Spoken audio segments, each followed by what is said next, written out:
चलो देखते हैं। ठीक है, हम नो एसक्यूएल डिस्कस कर रहे थे ना। नो एसक्यूएल में हमने कहा था कि नो एसक्यूएल के 4 टाइप होते हैं। पहला की वैल्यू, दूसरा डॉक्यूमेंट, तीसरा कॉलमनर एंड फोर्थ ग्राफ। ये 4 होते हैं। कल हमने बेसिकली पहला पढ़ा था जिसका नाम था की वैल्यू। अब हम दूसरा पढ़ रहे हैं जिसका नाम है डॉक्यूमेंट। तो डॉक्यूमेंट एक्चुअल में की वैल्यू का ही एक एडवांस फॉर्म है। की वैल्यू में क्या था कि जो वैल्यू थी ना वो सिंगल वैल्यू हो सकती थी, ग्रुप ऑफ वैल्यू हो सकती थी, इतना ही था, इससे आगे नहीं था। लेकिन डॉक्यूमेंट के अंदर जो वैल्यू हो सकती है वो किस फॉर्मेट में हो सकती है? पीडीएफ के फॉर्मेट में। किस फॉर्मेट में हो सकती है? एक्सएमएल, जेसन फॉर्मेट में, एमएस ऑफिस डॉक्यूमेंट्स। मतलब जो वैल्यूज है ना वो और कॉम्प्लेक्स हो सकती है एज कंपेयर टू की वैल्यू। की वैल्यू में बहुत सिंपल सा रोल था, एक की होगी और एक उसकी क्या होगी? वैल्यू। वैल्यू सिंगल भी हो सकती है, मल्टीपल्स भी हो सकती है,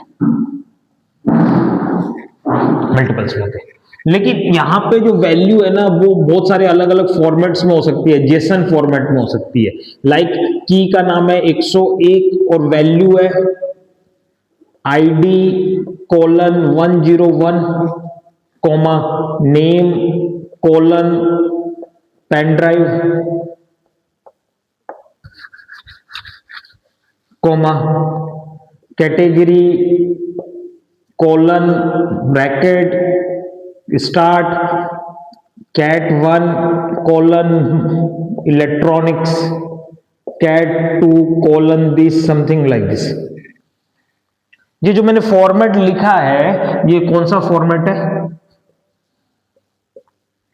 Jason, JavaScript object notation. JavaScript object notation. तो जो डेटा होता है वो किस फॉर्मेट में हो सकता है? जेसन में हो सकता है, एक्सएमएल में हो सकता है, पीडीएफ फॉर्म में हो सकता है, एमएस ऑफिस डॉक्यूमेंट फॉर्म में हो सकता है। और जो इसके अंदर वैल्यूज है वो कैसी हो सकती है? स्ट्रिंग हो सकती है, नंबर हो सकती है, बूलियन हो सकती है, एरे हो सकती है, या फिर नेस्टेड की वैल्यू क्या हो सकते हैं? पेयर। मतलब इसके अंदर वापिस से क्या आ सकती है? की वैल्यूज आ सकती है। ओके, ये जो वैल्यू होती है ना इस पूरी वैल्यू को इसके अंदर क्या बोला जाता है? डॉक्यूमेंट बोला जाता है, जिससे इसका नाम रखा गया है डॉक्यूमेंट डेटाबेस। की होगी, की हमेशा किस फॉर्म में होगी? यहां पे स्ट्रिंग फॉर्मेट में होगी। की हमेशा किस फॉर्म में होगी? स्ट्रिंग। वैल्यू इनमें से किसी भी फॉर्मेट में हो सकते हैं, वैल्यू हो सकती है, और उसका जो फॉर्मेट होगा वो क्या हो सकता है? जेसन हो सकता है, एक्सएमएल हो सकता है, पीडीएफ हो सकता है। ओके, की वैल्यू में जो हम क्वेरी करते थे वो किस बेस पे करते थे? ओनली की 101 का डेटा दे दो। हम 101 का डेटा मांगते थे, वो हमें उसकी पूरी पूरी वैल्यू दे देता था। लेकिन इन डॉक्यूमेंट हम जो क्वेरी करते हैं वो की पे भी कर सकते हैं, और उसके बाद जो रिजल्ट आया है ना इस पे हम वापस क्या कर सकते हैं? अपनी क्वेरी कर सकते हैं। मतलब हम जो रिजल्ट वैल्यू रिजल्ट आ रहा है उसके अंदर वापस से क्या कर सकते हैं? फिल्टरिंग कर सकते हैं। मुझे पूरी की पूरी वैल्यू नहीं चाहिए, मुझे वैल्यू के अंदर सिर्फ क्या चाहिए था? उसका कैटेगरी। लेकिन की वैल्यू में तो हम सिर्फ 101 लिखेंगे, वो मुझे पूरी वैल्यू दे देगा। यहां पे हम 101 के लिए भी आगे क्या मांग सकते हैं? सिर्फ उसकी कैटेगरी मांग सकते हैं। ये जो डेटाबेस था ये कौन सा था? Document database. और इसके एग्जांपल है मोंगोडीबी जो सबसे फेमस है, काउस डीबी, डॉक्यूमेंट डीबी और रेवन डीबी। मिस्टर सीडी मैंने ऐसे याद किया था, MRCD। ठीक है, तो मोंगोडीबी जो सबसे फेमस है वो किस तरह का डेटाबेस है? डॉक्यूमेंट डेटाबेस है। ठीक है, तो ये दूसरा टाइप था जो नो एसक्यूएल का टाइप था। क्लियर है?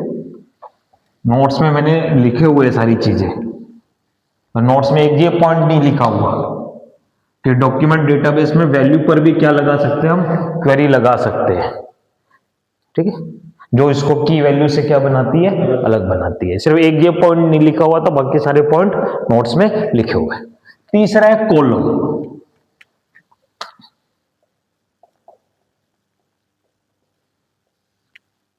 कॉलम डेटाबेस,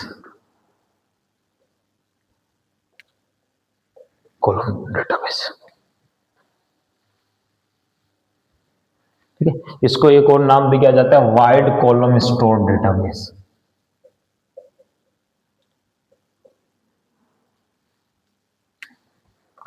देखो दो प्रॉब्लम समझते हैं।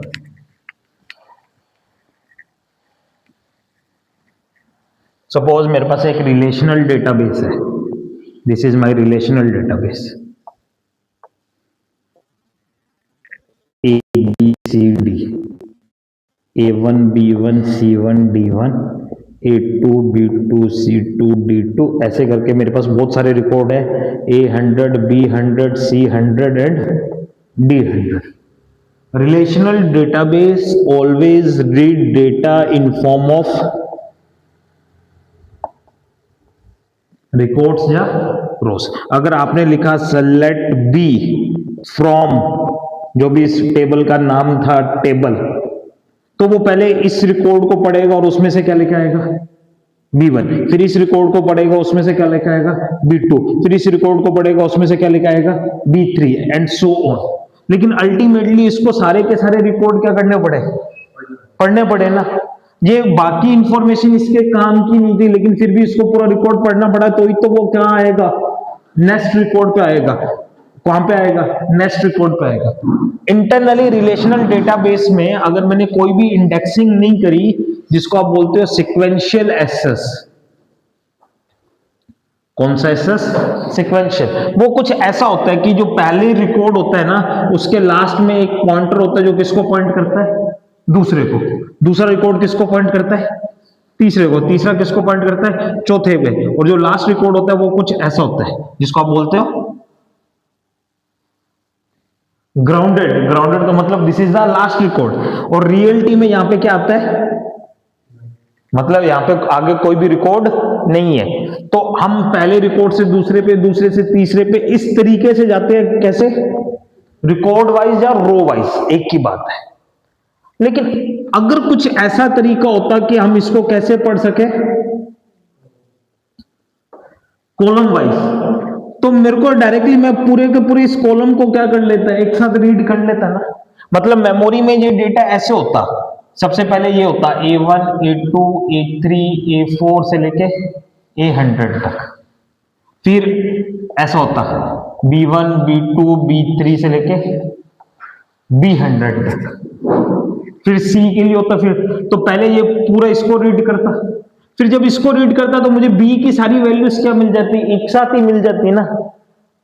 तो मेरे लिए थोड़ा तो सेविंग होता ना, पहली चीज तो कॉलम डेटाबेस में वैल्यूज रो के अकॉर्डिंग नहीं, किसके अकॉर्डिंग स्टोर होती है, कॉलम्स के अकॉर्डिंग स्टोर होती है।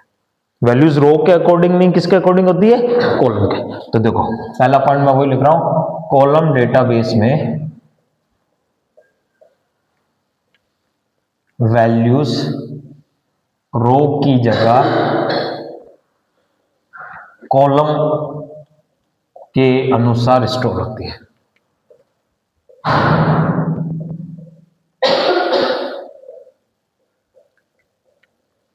रो की जगह कॉलम के अनुसार क्या होती है, स्टोर होती है।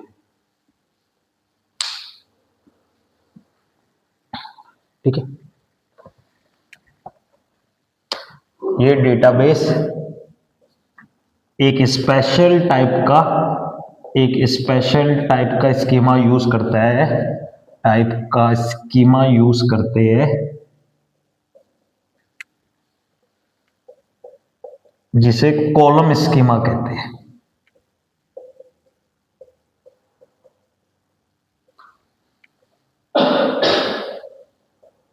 ये पॉइंट नोट करो, ये डेटाबेस एक स्पेशल टाइप का स्कीमा यूज करते हैं जिसको कॉलम स्कीमा कहा जाता है।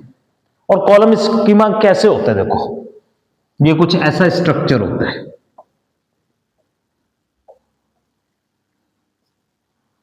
कॉलम 1, कॉलम 2 और कॉलम 3, कॉलम 1, कॉलम 2 और हर कॉलम के अंदर आगे फिर से रोज होती है। हर कॉलम के अंदर आगे फिर से क्या होती है? रोज होती है। अब कॉलम 1 के अंदर जो रोज है ना, जैसे कॉलम 1 के अंदर रोज है ID, name, capacity and another one, कुछ भी मान लेते, प्राइस। और कॉलम 2 के अंदर फिर से ऐसा ही एक स्ट्रक्चर है, इसके पास है आईडी, नेम, टाइप और प्राइस और कैटेगरी। कॉलम 3 के अंदर मेरे पास है आईडी, नेम और प्राइस। कॉलम है, हर कॉलम के अंदर वापस से क्या होती है? रोज होती है। इस रोज का स्ट्रक्चर इसके स्ट्रक्चर से सेम नहीं होता। रिलेशनल में तो सबका क्या होना चाहिए था? सेम होना चाहिए था। अब मान लो कि ये आपका जो प्रोडक्ट है ना, कॉलम 1 किससे रिलेटेड है? मान लेते हैं पेन ड्राइव से। तो पेन ड्राइव के लिए क्या क्या चाहिए वो आपके यहां पे स्टोर्ड है। उसके लिए 20 कॉलम चाहिए, 30 कॉलम चाहिए, जो भी आपको चाहिए। और यहां पे हमने क्या कर दिया? Men's wear. मेंस वियर में जो चाहिए वो आपने यहां पे स्टोर कर लिया, उसका ऊपर वाले से कोई लेना देना नहीं है। यहां पे आपने स्टोर कर लिया स्टेशनरी। स्टेशनरी के लिए जो जो एट्रीब्यूट चाहिए वो आपने यहां स्टोर कर लिया, तो सबका स्कीमा अलग हो गया। अगर मैं रिलेशनल डेटाबेस बनाता तो जितनी मेरे पास कैटेगरी होती, हर कैटेगरी के लिए मुझे अलग से क्या बनानी पड़ती? टेबल बनानी पड़ती। यहां टेबल तो एक ही है, लेकिन उसने कॉलम्स बनाए। ये कॉलम्स है, पहला कॉलम, दूसरा कॉलम, तीसरा कॉलम। हर कॉलम के अंदर वापस से क्या होती है? रो होती है। ये जो मैं स्कीमा यूज करता हूं ना, इस स्कीमा को क्या बोला जाता है? Column schema. इस स्कीमा को क्या बोला जाता है? Column schema. तो जो कॉलमनर डेटाबेस होते हैं, इसमें क्या होता है? एक स्पेशल स्कीमा का यूज किया जाता है, जिसको क्या बोलते हैं? कॉलम स्कीमा बोला जाता है। इसमें रोज की जगह वैल्यूज कैसे स्टोर होते हैं? In form of columns store होती है। ओके, तो इसके एग्जांपल जो सबसे फेमस है वो है Apache Cassandra, H base, big table, hyper table, Vertica और अपाची। ठीक है, जो नाम याद कर सकते हो उतना बेटर है। देखो, कैसेंड्रा याद करना है, कैसेंड्रा पूछा जाता है। मोंगो डीबी याद रखना है, वो पूछा जाता है। ठीक है, तो ये कौन से डेटाबेस है? ये है कॉलम डेटाबेस या कॉलोनर डेटाबेसेस या फिर कॉलम स्टोर डेटाबेसेस, जिसको एक और नाम दिया जाता है column store, column store databases. हाँ, वो डॉक्यूमेंट में, वो डॉक्यूमेंट में। क्लियर है? ओके, लास्ट है ग्राफ बेस। लास्ट है ग्राफ बेस।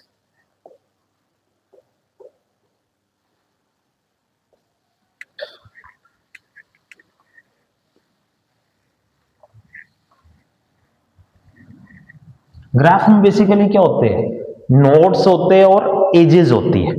ग्राफ में क्या होते हैं? नोड। नोड कुछ हम ऐसे डिनोट करते हैं, दिस इज नोड। और दो नोड्स को जोड़ने के लिए बीच में ये क्या होती है? हमारी एज होती है। बीच में क्या होती है? एज होती है। तो ग्राफ बेस्ड डेटाबेस में डेटा को नोड्स और नोड्स को कनेक्ट करने के लिए एजेस का यूज करते हैं।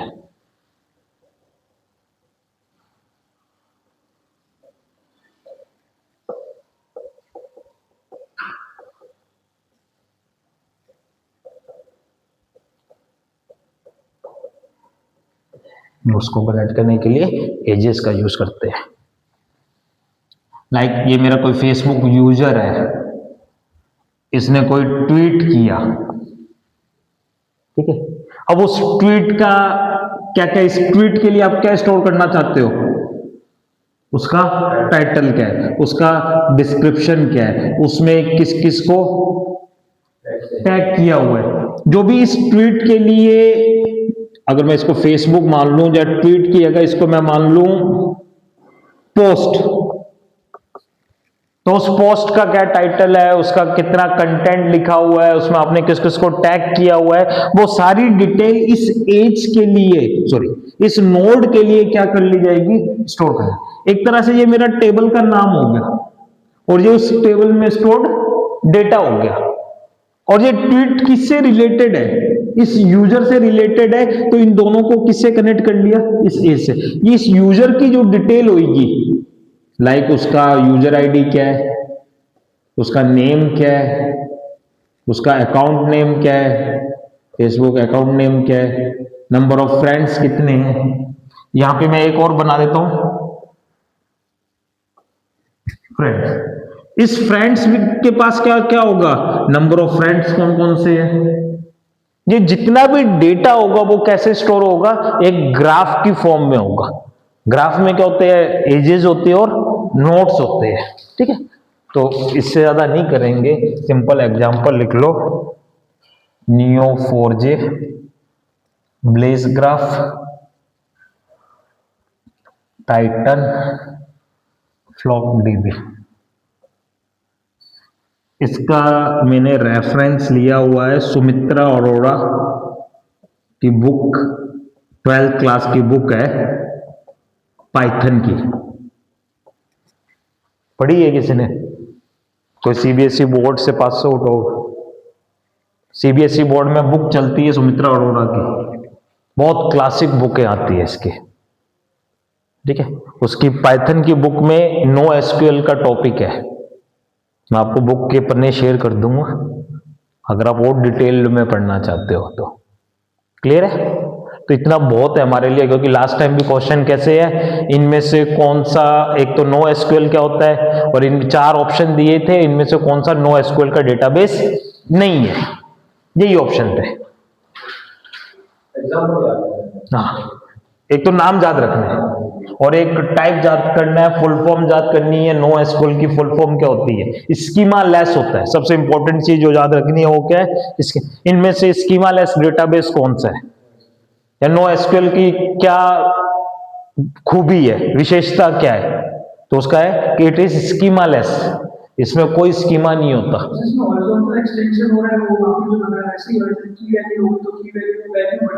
वैल्यू बढ़ती रहेगी,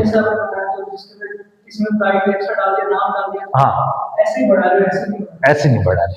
मतलब इसमें आप हर एक चीज के लिए उसके एट्रीब्यूट को अलग कर सकते हो, आप एक फिक्स परफॉर्मा में नहीं हो, आप एक फिक्स परफॉर्मा में नहीं हो, आप अपने अकॉर्डिंग क्या कर सकते हो, चेंजेस कर सकते हो। क्लियर है? चल इतना ही करते हैं, अब नेटवर्किंग स्टार्ट करते हैं।